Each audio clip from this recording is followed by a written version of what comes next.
Bismillahirrahmanirrahim. Assalamu alaikum students. This is second part of first lecture और हम यहाँ पर general characteristics of organic compounds को discuss करेंगे. Students, general characteristics of organic compounds को understand करना बहुत इम्पॉर्टेंट है क्योंकि यहाँ से आपकी बेस बन रही है. ठीक है, आपको पता चलेगा कि वो कौन सी प्रॉपर्टीज़ हैं ऑर्गेनिक कंपाउंड्स की जो कि उनको इनऑर्गेनिक कंपाउंड्स से डिफ़र कर रही हैं. ठीक है, उससे डिफ्रेंशिएट कर रही हैं. तो यहाँ पे आपने कॉन्सेप्ट्स बहुत अच्छे से क्लियर करने हैं. ठीक है, लेट्स स्टार्ट. तो ये हमारे पास 7 कैरेक्टरिस्टिक्स हैं जिनको हम डिस्कस करने वाले हैं. Occurrence, covalent nature, composition, melting and boiling points, solubility, similarity in behaviours और इसको हम होमोलॉगी भी कहते हैं, एंड रिएक्शन रेट्स. ठीक है, इन टॉपिक्स को हम वन बाय वन डिस्कस करेंगे और इनको किस तरह से लिखना है वो भी आप नोट डाउन करेंगे. ठीक है, सबसे पहले आ जाता है अकरेंस. अब हम ऑर्गेनिक कंपाउंड्स की बात करें तो most of them come from living और डेड प्लांट्स और एनिमल्स. ठीक है, तो मतलब या तो प्लांट्स और एनिमल्स या तो लिविंग फॉर्म में होंगे, उनसे हमारे पास जो है वो ऑर्गेनिक कंपाउंड्स जो है हम ले रहे होंगे, या फिर आफ्टर डेथ जो है उनके जो रिमेन्स हैं वो किस में कन्वर्ट हो जाते हैं. डेड प्लांट्स और एनिमल्स किस में कन्वर्ट हो जाते हैं जब वो बहुत ज़्यादा हाई प्रेशर टेम्परेचर पे बरीड हो जाते हैं ना अंडर अर्थ क्रस्ट, तो वो कोल, ठीक है, ऑयल और नेचुरल गैस में कन्वर्ट हो जाते हैं. ठीक है, तो ये भी हमारे पास ऑर्गेनिक कंपाउंड्स की सोर्सेज हैं. तो ये हमें यहाँ पे पता चल गया कि ऑर्गेनिक कंपाउंड्स की अकरेंस जो है वो हमें पता चल गई है. नेक्स्ट हमारे पास है कोवेलेंट नेचर. यानी अब हमने देखना है कि जो ऑर्गेनिक कंपाउंड्स हैं वो क्या उनके दरम्यान में जो बॉन्ड है क्या वो आयनिक है, कोवेलेंट है, क्या है. ठीक है, तो यहाँ पर हमने लिखा कि ये कोवेलेंट इन नेचर होते हैं. Organic compounds are generally covalent in nature and they may have polar और नॉन पोलर बॉन्ड्स.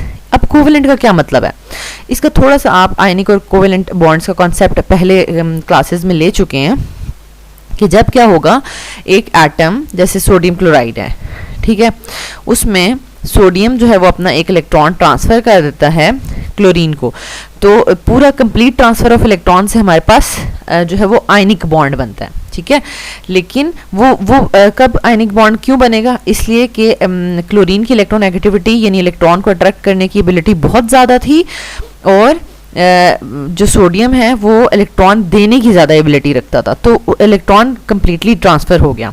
ठीक है, लेकिन वो ऐसे एटम्स जिनके दरमियान में जैसे कार्बन और हाइड्रोजन की चेन्स होती हैं ना हमारे पास ऑर्गेनिक कंपाउंड्स में, ठीक है, तो इन दोनों की electronegativity very close to each other है.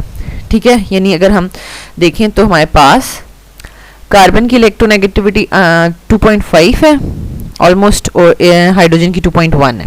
ठीक है, तो तकरीबन करीब करीब है, तो इस वजह से इलेक्ट्रॉन पेयर जो होता है वो शेयर होता है बिटवीन दीज टू एटम्स. ठीक है, यानी कार्बन बहुत ज़्यादा इसको अपनी तरफ इलेक्ट्रॉन को अट्रैक्ट करके कंप्लीट ट्रांसफ़र नहीं कर लेता. ठीक है, अच्छा, इसके अलावा अगर कार्बन हाइड्रोजन चेन में कोई और अदर एटम्स अगर अटैच है, ठीक है, फॉर एग्जांपल हम कहते हैं कि यहाँ पर हमारे पास जो है वो ऑक्सीजन अटैच हो गया. ठीक है, कार्बन हाइड्रोजन के साथ ऑक्सीजन अटैच हो गया. ठीक है, हाइड्रोक्सिल ग्रुप अटैच हो गया, तो ये भी हमारे पास ऑर्गेनिक कंपाउंड ही है. ठीक है, लेकिन अब क्या है कि पूरे मॉलिक्यूल में इस पार्ट में क्या है, मोर इलेक्ट्रोनेगेटिव एटम होने की वजह से ये पार्ट जो है वो पार्शियल नेगेटिव बिहेव करने लग जाएगा, और ये वाला पार्ट जो है कार्बन हाइड्रोजन की चेन जो है वो पार्शियल पॉजिटिव बिहेव करना शुरू कर देगी. ठीक है, तो हमारे पास ये पोलर बन जाएगा. ठीक है, और नॉन पोलर भी हो सकते हैं. फॉर एग्जांपल अगर हमारे पास सिंपल कार्बन हाइड्रोजन की चेन्स ही हों, ठीक है, तो वो हमारे पास नॉन पोलर ही बिहेव करता है. ठीक है, कार्बन हाइड्रोजन की ही सब चेन्स हैं तो हमारे पास नॉन पोलर बिहेव करता है, लेकिन अगर इलेक्ट्रोनेगेटिव एटम्स अटैच हो गए हैं तो उसकी वजह से पार्शियल नेगेटिव चार्ज उसके ऊपर आ सकता है और वो पोलर बिहेव कर सकता है. ठीक है, तो यहाँ से आपको पता चल गया कि कोवेलेंट नेचर तो है, ऑर्गेनिक कंपाउंड्स की नेचर तो कोवेलेंट है, लेकिन वो भी पोलर और नॉन पोलर हो सकते हैं. और अब रीज़न भी आपको पता चल गया कि कभी कभी ऑर्गेनिक कंपाउंड्स पोलर क्यों बिहेव करते हैं, जब मोर इलेक्ट्रोनेगेटिव एटम जैसे ऑक्सीजन, नाइट्रोजन या हेलोजन्स अटैच हो जाते हैं उनमें, ठीक है। नेक्स्ट हमारे पास है कंपोजिशन। तो कंपोजिशन में देखें, carbon is the main constituent of organic compounds, क्योंकि ऑर्गेनिक कंपाउंड की डेफिनेशन में भी हमने यही देखा था कि carbon containing compounds and their derivatives, तो कार्बन तो उनका मेन कॉन्स्टिट्यूएंट है, ठीक है। उसके बाद hydrogen is also frequently present in organic compounds, यानी कार्बन के साथ मोस्टली हम वैलेंसी जो है वो हाइड्रोजन से ही कंप्लीट कर रहे होते हैं, तो हाइड्रोजन बहुत ज़्यादा उसमें फ्रिक्वेंटली प्रेजेंट होता है ऑर्गेनिक कंपाउंड्स में। और अदर एलिमेंट्स कौन से हो सकते हैं इसमें, देखें oxygen, nitrogen, sulphur, phosphorus and halogen are present in many organic compounds, ठीक है, तो उनके डेरिवेटिव्स बन जाते हैं, ठीक है।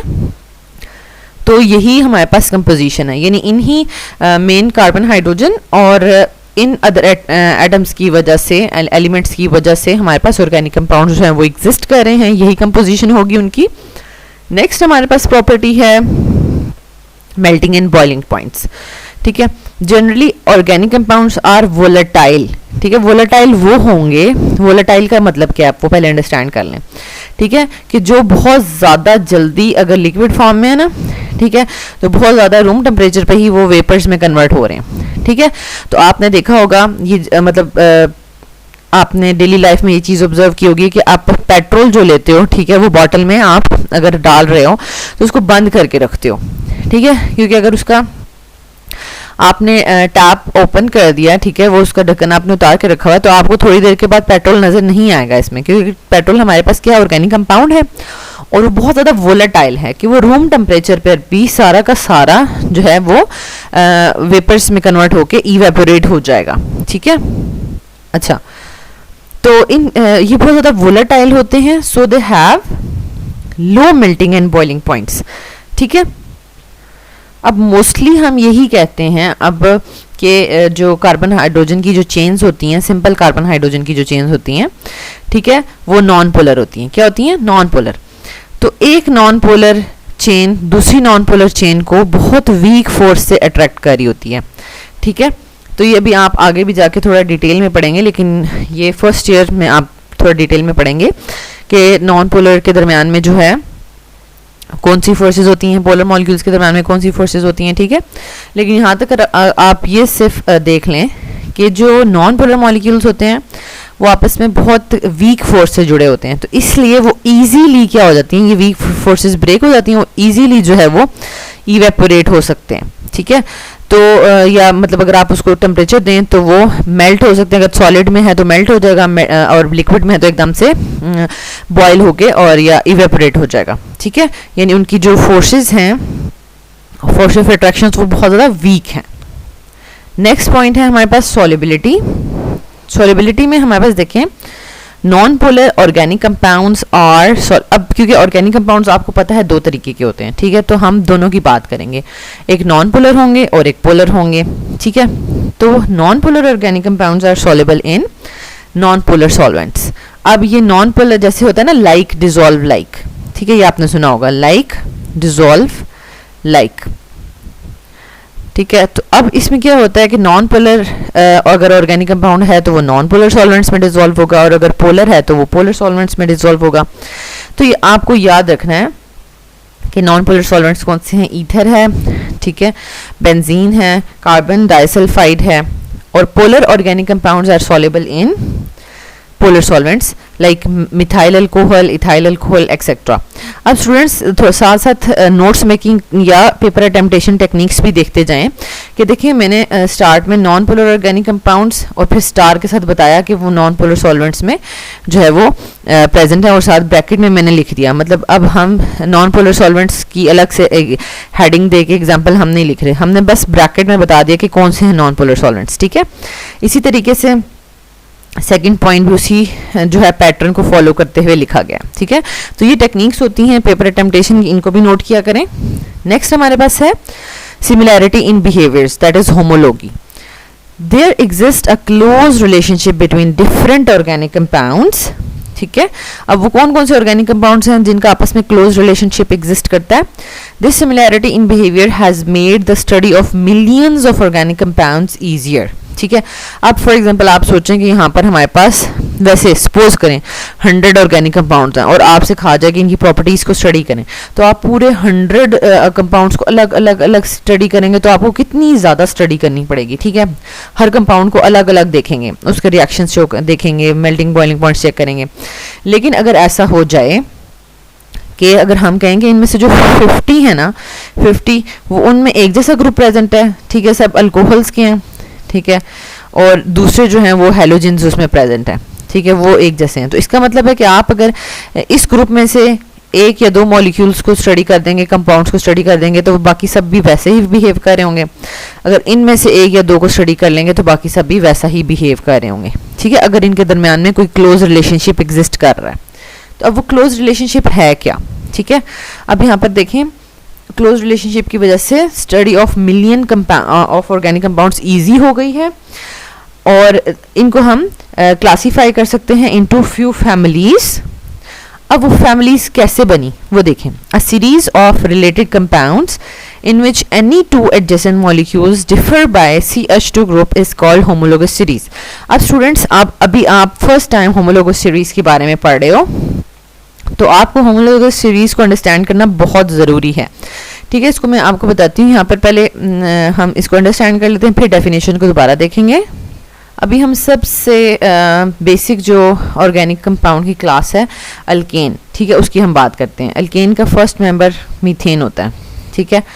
अच्छा, उसके बाद हम आ जाएंगे उसके सेकेंड मेंबर की तरफ, ठीक है, जिसमें 2 कार्बन होंगे, CH3 ठीक है, ये इथेन हो जाएगा। फिर थर्ड मेंबर की तरफ आ जाएंगे, CH3 CH2 एंड CH3, ठीक है। अब ये हर मॉलिक्यूल दूसरे मॉलिक्यूल से ना CH2 की वजह से डिफर कर रहा है। जैसे देखें, इसमें एक कार्बन था, इसमें 2 कार्बन है, ठीक है, एक कार्बन एक्स्ट्रा है, और इसमें देखें 4 हाइड्रोजन्स थे और इसमें टोटल 6 हाइड्रोजन्स हैं, तो कितने हाइड्रोजन्स एक्स्ट्रा हैं, 2, ठीक है। अब फर्स्ट मेंबर्स और सेकंड मेंबर आपस में किस चीज़ से डिफर कर रहे हैं, CH2 से डिफर कर रहे हैं, ठीक है। अब सेकंड और थर्ड को देख लें, सेकंड वन और थर्ड वन ये आपस में किस चीज़ से डिफर कर रहे हैं, देखें, इसमें भी CH3 प्रेजेंट है, इसमें भी CH3 प्रेजेंट है, इसमें भी प्रेजेंट है, इसमें भी प्रेजेंट है, तो इन दोनों में क्या डिफरेंस है, CH2 का डिफरेंस है, ठीक है। हर एडजेसेंट यानी आपस में जो जुड़े हुए हैं, ठीक है, 1 और 2, 2 और 3 और 3 और 4, इसी तरह 10 और 11 जो भी मेंबर होगा, तमाम के तमाम मेंबर्स आपस में CH2 यूनिट से डिफर कर रहे हैं, ठीक है, और सारी की सारी क्लास एक जैसी ही है, ठीक है, एक जैसी ही है, बस CH2 बढ़ाते जाएंगे और ये चेंज होता रहेगा। अब हम इसी की तरह एक और फैमिली की बात कर रहे हैं, अल्कोहल फैमिली की तरफ चले जाते हैं, ठीक है। वो अल्केन था, ये अल्कोहल है। अल्कोहल फैमिली का ग्रुप होता है हमारे पास हाइड्रोक्सिल फंक्शन ग्रुप होता है, ये आगे हम थोड़ी डिटेल में भी पढ़ेंगे, लेकिन अभी थोड़ा सा आप ये इसको अंडरस्टैंड कर लें, ठीक है। फर्स्ट मेंबर अल्कोहल का क्या होगा, CH3 और उसके साथ एक OH लगा होगा, ठीक है। सेकेंड मेंबर कैसा होगा, उसमें 2 कार्बन होंगे, CH3 CH2 और साथ उसमें भी OH लगा होगा। और थर्ड मेंबर जो है वो भी ऐसा ही होगा, 3 कार्बन वाला, CH3 CH2 CH2 and OH। अब ये मैंने अल्कोहल फैमिली क्यों यहाँ पर शो की, ठीक है। अब इसमें क्या है, अब आप नोट करेंगे ये वो फैमिली है, अल्कोहल फैमिली है, जिसमें तमाम ऑर्गेनिक कंपाउंड एक दूसरे से मिलते जुलते हैं, ठीक है, मिलते जुलते हैं। देखें, इसमें भी OH है, इसमें भी OH है, इसमें भी OH है, ठीक है, लेकिन हर मेंबर दूसरे मेंबर से सिर्फ CH2 यूनिट से डिफर कर रहा है, ठीक है। यानी देखें, अगर पहले और दूसरे मेंबर में देखें तो ये चीज़ डिफर है, बाकी तो सारी सेम है, ठीक है, ये देखें ये सेम है। इसी तरीके से अगर हम सेकंड और थर्ड मेंबर को देखेंगे, ठीक है, सेकंड और थर्ड मेंबर को देखेंगे तो उनमें भी ये देखिए मिथाइल ग्रुप सेम है, CH2 सेम है, OH सेम है, ठीक है। किस चीज़ से डिफर कर रहा है, CH2।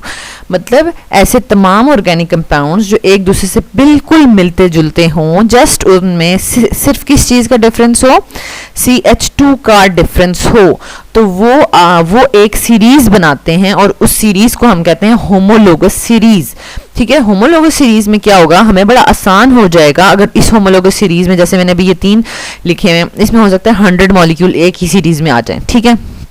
उसमें होगा क्या, उसमें मैं ऐसा करती हूँ कि अगर फर्स्ट मेंबर को अच्छे से स्टडी कर लेती हूँ, मैथानॉल को, तो ठीक है, मेथनॉल का देख लिया, तो अगर उसकी वाटर में सॉल्युबिलिटी चेक कर ली या मेल्टिंग बॉइलिंग पॉइंट चेक कर लिया, कुछ भी चेक कर लिया या उसके रिएक्शंस चेक कर लिए, तो वो जो है ना वो ग्रेजुअली इस तरीके से थोड़े चेंज भी हो सकते हैं। मतलब जैसे अगर हम कहें कि ये किसी खास रिएक्टेंट के साथ रिएक्शन शो कर रहा है तो इसके बाकी मेंबर्स भी शो करेंगे, लेकिन उसकी रिएक्टिविटी में कमी या ज़्यादती हो सकती है। ठीक है, हो सकता है हम कहें कि पहला मेंबर जो है वो रिएक्शन बहुत तेज़ी से शो कर रहा है, दूसरा रिएक्शन थोड़ा आहिस्ता शो कर रहा है, थोड़ा स्लो रिएक्शन शो कर रहा है, तीसरा और स्लो रिएक्शन शो कर रहा है। इस तरह की थोड़ी सी ग्रेजुअल चेंज आ सकता है प्रॉपर्टीज़ में।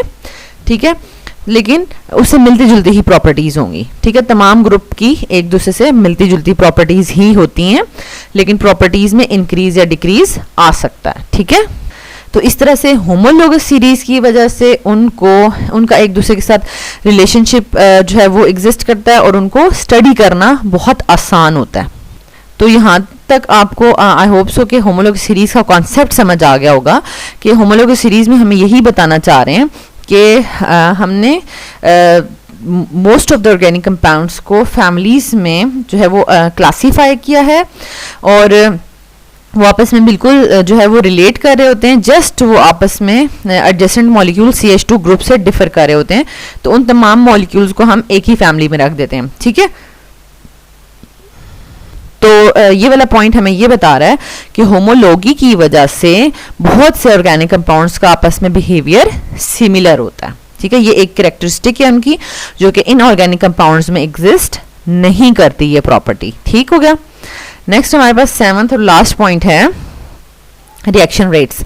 Organic compounds are generally less stable than inorganic compounds. अब ये लेस स्टेबल है due to covalent bonding in them, their reactions are often slow. Students, इस पॉइंट को अंडरस्टैंड करना थोड़ा सा जो है वो आप इसको डिटेल में देखें, डिफ़िकल्ट है क्योंकि स्टेबिलिटी और रिएक्शन का रेट, ठीक है, इसके लिए हम कोई हार्ड एंड फास्ट रूल नहीं यहाँ पर बता सकते। ठीक है, तो यहाँ पर स्टेबिलिटी जो बताई जा रही है कि ये लेस स्टेबल हैं इनऑर्गेनिक कंपाउंड से, it may be due to कि इनके दरमियान में कोवेलेंट बॉन्ड होता है। ठीक है, तो हमें ये पता है कि कोवेलेंट बॉन्ड तो शेयरिंग से बनता है। ठीक है, वो इतना ज़्यादा स्ट्रॉन्ग नहीं है एज कम्पेयर टू जो हमारे पास आयनिक बॉन्ड बनता है, उसमें कंप्लीट ट्रांसफ़र हो जाती है, आइंस बन जाते हैं और आइंस एक दूसरे को इलेक्ट्रोस्टैटिक फोर्स ऑफ अट्रैक्शन से अट्रैक्ट कर रहे होते हैं, दैट इज़ मोर स्ट्रॉन्गर। ठीक है, तो इसलिए आज से यहाँ पर बताया जा रहा होगा कि ये हमारे पास लेस स्टेबल हैं देन इनऑर्गेनिक कंपाउंड्स जब ये बनते हैं। ठीक है, लेकिन अगर हम उनके बनने के बाद उनकी रिएक्टिविटी की बात करना शुरू करें, due to the covalent bonding in them the reactions are often slow. अब हम उनकी रिएक्शंस की बात करें तो जो हमारे पास एक आयनिक कंपाउंड होगा जिसमें एक पॉजिटिव और एक नेगेटिव है, ठीक है, वो एक अनदर आयनिक कंपाउंड के साथ जो है वो रिएक्ट कर रहा है।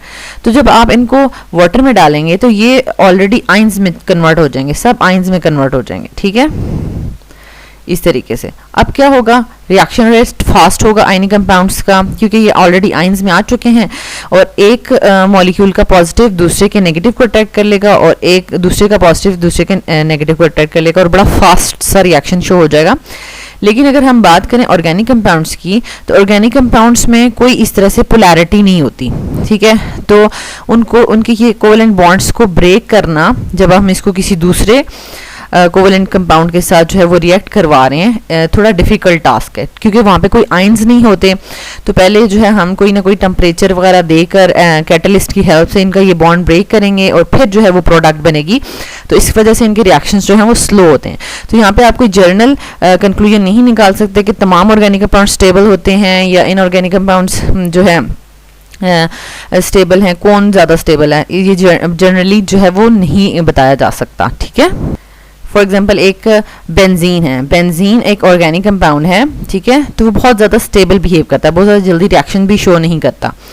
उसके कंपैरिजन में आप देख लें कि अगर हम वुड है, वुड एक हमारे पास ऑर्गेनिक कंपाउंड है, ठीक है, प्लांट है ना, उसकी बर्निंग वो रिएक्शन कितना फास्ट शो कर रहा है। ठीक है, जबकि हमने यहाँ पे कहा है कि कोवेलेंट कंपाउंड्स की जो रिएक्शन रेट स्लो होता है, लेकिन वुड तो कितनी जल्दी बर्न करती है। तो ये डिफरेंट जो है ऑर्गेनिक और इनऑर्गेनिक कंपाउंड्स डिफरेंटली बिहेव कर सकते हैं, लेकिन जनरली यहाँ पर उन्होंने कहा हुआ है कि organic compound generally less stable होते हैं और उनके रिएक्शंस जो हैं वो स्लो होते हैं due to covalent bonding in them. तो स्टूडेंट्स यहाँ तक हमने करेक्टरिस्टिक्स जो हैं वो डिस्कस कर ली हैं डिटेल में। आपने इनको अंडरस्टैंड करना है और अपने वर्ड्स में लिखना है एग्जाम्स में, लेकिन लिखने का मेथड यही होना चाहिए जो पॉइंट्स में मैंने आपको बताया है। इंशाल्लाह नेक्स्ट में हम जो है वो टाइप्स ऑफ फॉर्मूलाज को डिस्कस करेंगे। Okay, thank you so much students for watching this video.